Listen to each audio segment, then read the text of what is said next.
Samırda kanım anam, cennet ayaklarındadır gülistanım anam. Sensiz sözme sürek, Allah ayırmasın. Kederi zulmet ile geçer sensiz anım anam. Şöhretim şanım anam, melimat sanım anam. Ne kadar etkanlar bitip bile gülşenlerinde.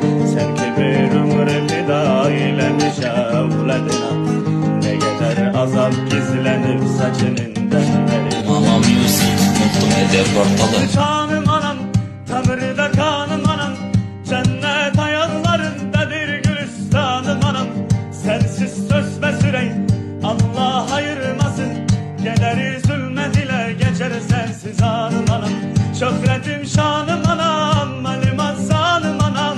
Ne kadar itkanlar bitip bile gülşenlerinde. Sen ki bir ömür fida eylemiş evledine. Ne kadar azap gizlenip saçının denlerinde.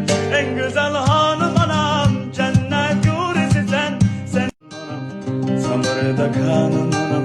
Cennet ayaklarındadır gülistanım anam. Sensiz sözme sürek, Allah ayırmasın. Kederi zulmet ile geçer sensiz anam anam. Şöhretim şanım anam, melimat sanım anam. Ne kadar etkanlar bitip bile gülşenlerinde. Sen ki bir ömrü fida eylemiş evledina.